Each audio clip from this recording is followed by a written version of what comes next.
So now, so let's look for the value or the equivalent of trigonometric ratio. So let's start with the fundamental ratio.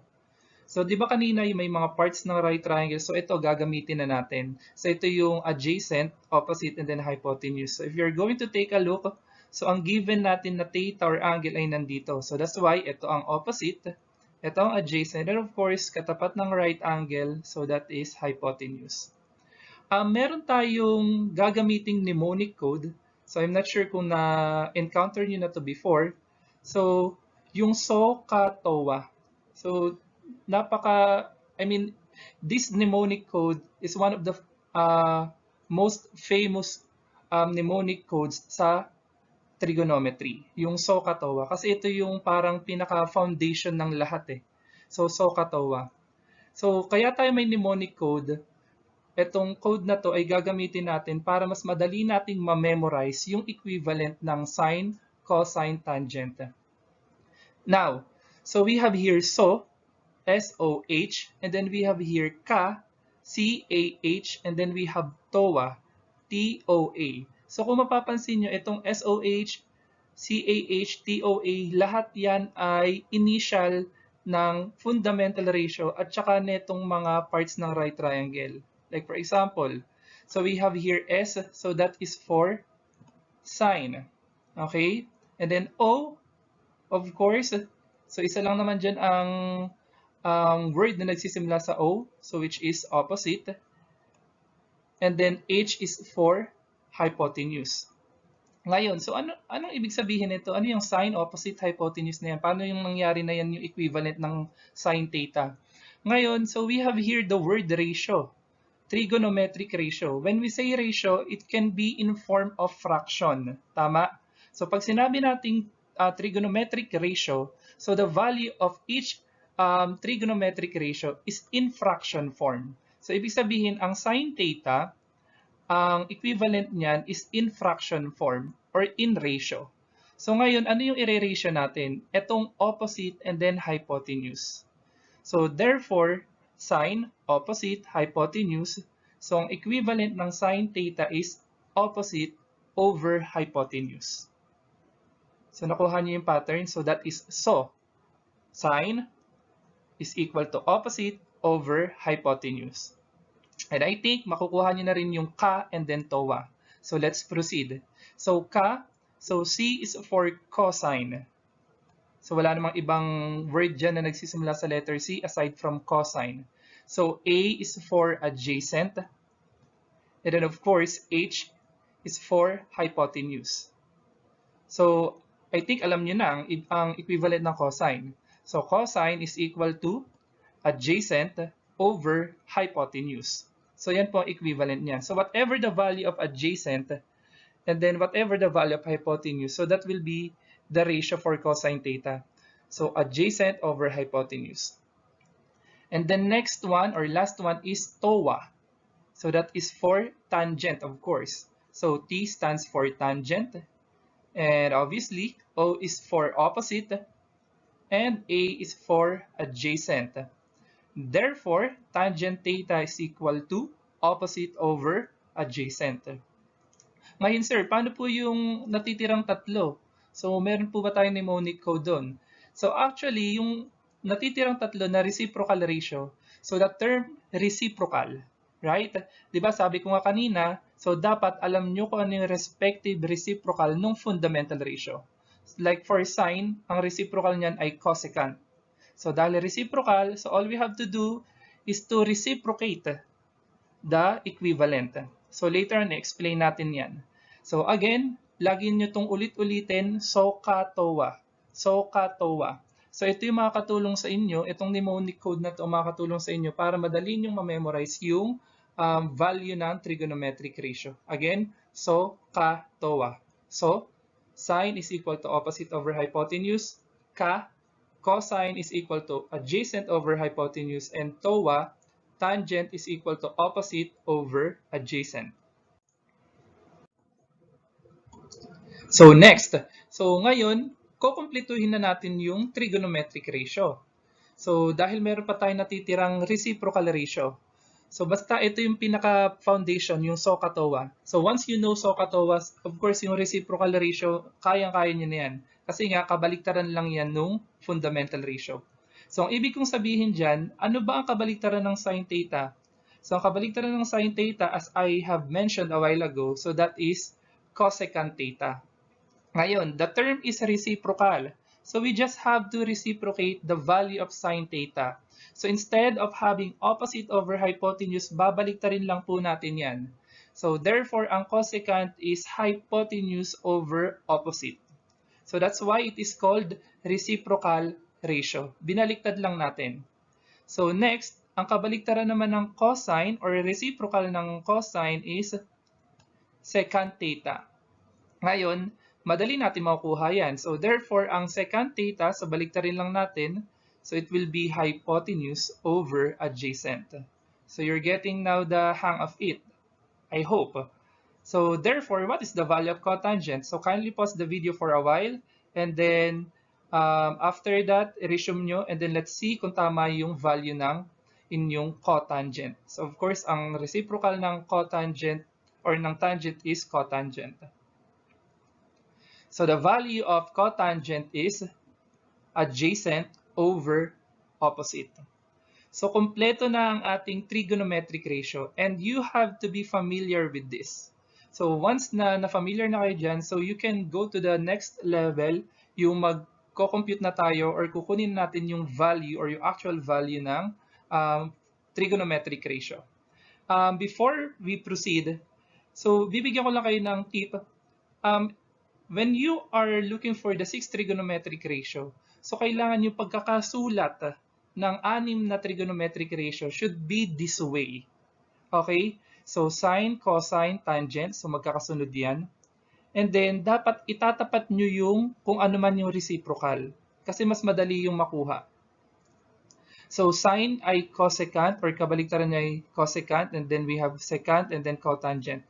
So kung paano siya present dito, ganun din dapat yun nakasulat sa inyong papel kapag nag-solve na kayo ng trigonometric ratio. So this will help, or this will give you an easy way in solving trigonometric ratio. Okay, so this time, so we're going to look for the value of trigonometric ratio. So this is the end point of our topic for today. So ito yung goal natin. So yung objective natin for today. So you have to learn how to find the values of trigonometric ratio. So here we have the given. So we have the right triangle. So the given theta is here. So this is very important kasi dito nakasalalay for us to determine or identify kung ano yung adjacent and then opposite side. And then we also have the given 7 and then 25. And we have a missing value here. So yung side BC. We cannot look for all the trigonometric ratio kung kulang yung given na side or wala ditong side. So the first thing we have to do here is to look for the value of BC. Ngayon, so we have right triangle, may dalawang given, nawawala yung side, so we're going to apply Pythagorean Theorem. So we have the formula a squared plus b squared is equal to c squared.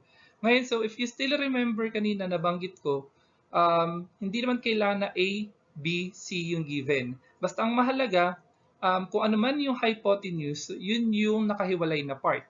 Diba kanina yung c squared, yun yung, or yung c, yun yung hypotenuse.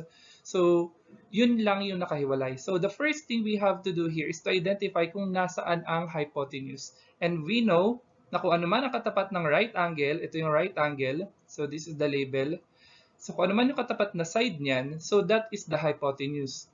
At ang katapat niyan ay itong AB. So, therefore, the value of hypotenuse is 25. Ngayon, yung 7, it could be A or B. Itong part na to, it could be A or B as well. So, basta ang mahalaga, yung 25 ang nakahiwalay. Now, you try to, try to pause the video and then look for the value of the hypotenuse. So, I hope you're done solving for the missing value. So, ang nawawalang value dito, and then you can also look for the Pythagorean or Pythagorean triple. Okay? So the missing value here is 24. So if you're going to apply Pythagorean Theorem, or if you search already for or you memorize the Pythagorean triple, so 7, 24, and 25 is one of the combinations. Okay, now, so after we complete all the value of the sides, so the next step is to identify the opposite, the adjacent, and the hypotenuse. But this time, it is already in numbers kasi may value na talaga siya. So the first one is the opposite. So the opposite side here is 24. Paano naging 24? So if we're going to take a look at the given, so ito yung theta natin, yung given angle. So ang katapat niya is itong side BC or yung 24. So that's why opposite side is equal to 24. And the adjacent side is equal to 7. So yan po yung side next to the angle. And then of course, the hypotenuse, yung pinakamahabang side or the longest side is equal to 25. So now, na-identify na natin yung opposite side, adjacent side, and then hypotenuse. So we are ready in finding the values of trigonometric ratio. So again, so your life in fourth quarter starts with SOHCAHTOA. So you have to remember SOHCAHTOA. So sine theta, so is equal to opposite over hypotenuse. So we have cosine and then we have the tangent. So cosecant, secant, and then cotangent. So again, binanggit ko din kanina, so it's like you're going to write first the template. Okay? So para siyang template.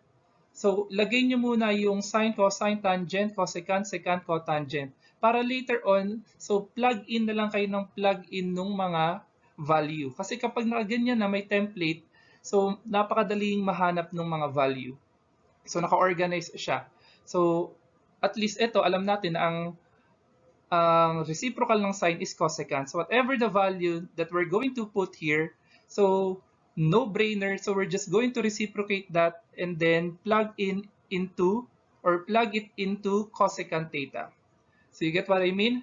So now, so yung SOHCAHTOA, balik tayo dun sa SOHCAHTOA. So opposite over hypotenuse, abbreviate na lang natin. So opposite over hypotenuse. So madali lang. So actually walang solving to eh. So yung pinaka-solving lang natin kanina is yung Pythagorean theorem, yung application. So we're just going to replace the value. As easy as that. So what is the opposite? So that is 24. And then ang hypotenuse natin is 25. So next one is adjacent over hypotenuse. So that is for cosine, ka. Again, so is opposite over hypotenuse.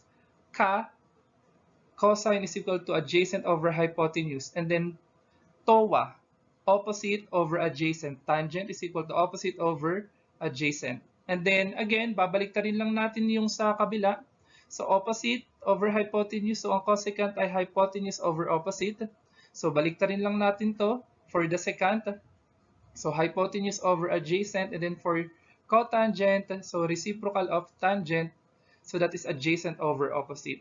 So once we have that, so replace lang tayo ng replace ng value, so that's it. So kaya-kaya to ng kahit elementary students. So ang opposite side, so that is 24, and then ang hypotenuse again is 25. So therefore, sine theta is equal to 24 over 25. Ganun lang siya kadali. And then next one, ang adjacent is 7 over 25. So I hope you get it already. And then ang opposite over adjacent natin, ang opposite is 24, adjacent is 7. So therefore, this is 24 over 7. And then let's proceed to the reciprocal part or reciprocal ratio. So again, babaliktarin nyo lang. So kaya dapat nga, ulitin ko, yung pagkakasulat ng mga trigonometric ratio should be in this way. Okay? Kasi katulad niyan. So ano ang value ng cosecant theta ngayon? So ang gagawin nyo na lang, titingnan nyo na lang kung ano yung value ng sine theta. So which is 24 over 25. And then baliktarin nyo lang. So it will be 25 over 24. So malaking tulong yung ating template. So next one, so we have here secant theta. So again, baliktarin nyo lang yung cosine theta or reciprocate it. So we have 25 over 7. And last one, cotangent. So again, reciprocate the value of tangent. So we have here 7 over 24. So this is how we find the value of trigonometric ratio. So I think madali lang to. So kayang-kaya nyo to. And that's it. So I hope you learned something today. So I hope you learned how to find the values of trigonometric ratio. So thank you for watching.